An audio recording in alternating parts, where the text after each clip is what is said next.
Hello, lovely. I'm Lindsay, in case you don't know. We're going to take a minute to chat about inductions. And I want to give you a little stat, and that stat is that first time moms, almost three quarters, 75% of them are induced, medically induced. So let that sink in. And this can be for a number of reasons, but most, in my experience, over the last decade are not, like most of them are not medically necessary.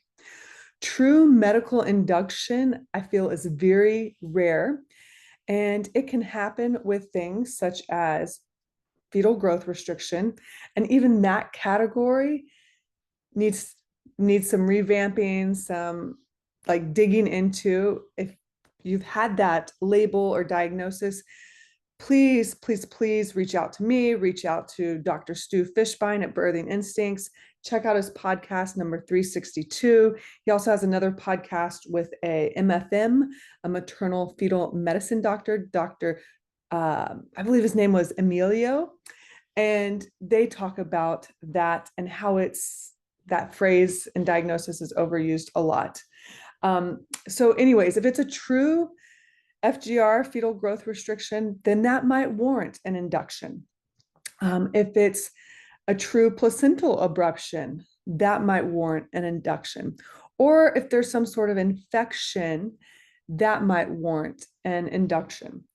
Even things like preeclampsia, in my book, does not warrant an induction until like you've got to try other things, and you have signs of preeclampsia um, way before, let's say 911, the alarm bells need to sound.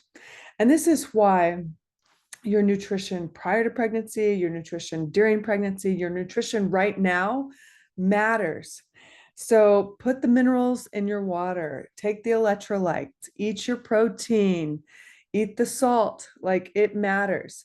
Lily Nichols is also a great resource. She's got great blogs on preeclampsia. Okay, so anyways, medical induction. I see a lot of medical inductions happen around the holidays and 4th of July, Thanksgiving, Christmas, New Year's. Please don't fall for this. Please don't fall for you have a big baby. Your baby is measuring big. Uh, Ultrasounds tend to be off by more than a pound sometimes, like especially if we're measuring late and later pregnancy. Um, Ultrasounds are actually more accurate in the first half, beginning of pregnancy, but I don't really love ultrasounds in the first trimester because that's when we're laying the ground for all the important work, like the nervous system, the organs, all that's formed. So, yeah, something to think about how off ultrasounds can be. Your due date is an estimation. Keep that in mind. I had my baby perfectly healthy at 36 weeks. I have another friend that has carried all four of her children to 42 weeks, give or take a few days. Each one of us has just a different timeline. And it is so hard to trust that. I know it is so hard to let go. It is so hard to just give it up to God. But you've got to right now. You are at the tail end of your pregnancy. So if there is any sort of, we'll call them yellow flags going on, if let's say somebody tells you your amniotic fluid is looking a little low, or if your waters have broken, like that happened to me with no contractions yet, my water started leaking, totally fine.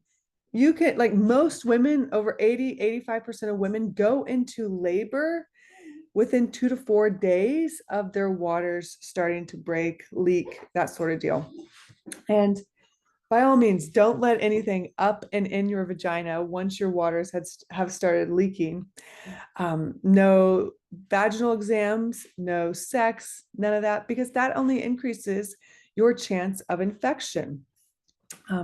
If there's any thought of preeclampsia or gestational diabetes, I'm sorry, that is our new dog.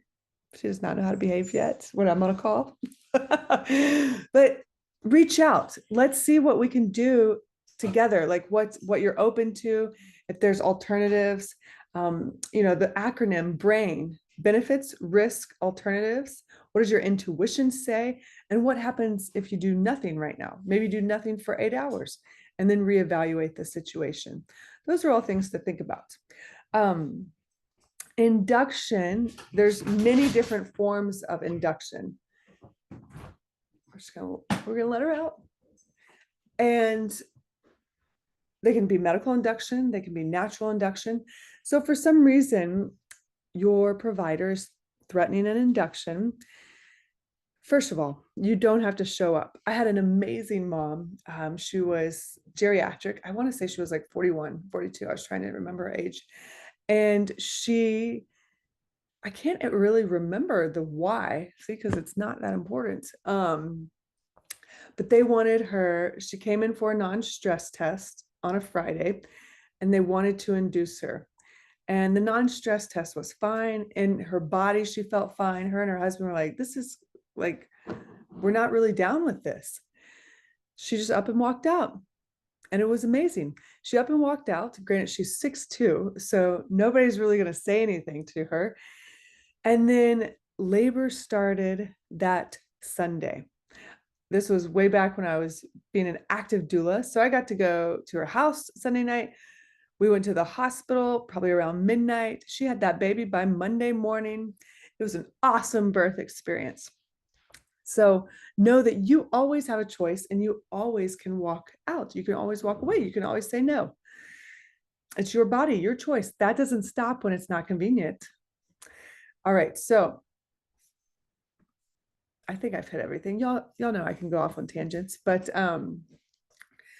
if you have a relationship with an acupuncture or you're getting chiropractic care and you've been threatened with an induction, try all these things first. Go to your chiropractor, go to your acupuncturist.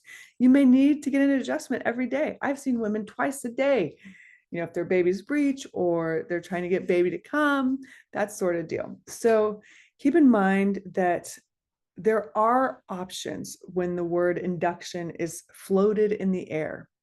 And you can always say no. So please reach out. We are here. We are here to support you, and know that we love you and you can have the birth you desire.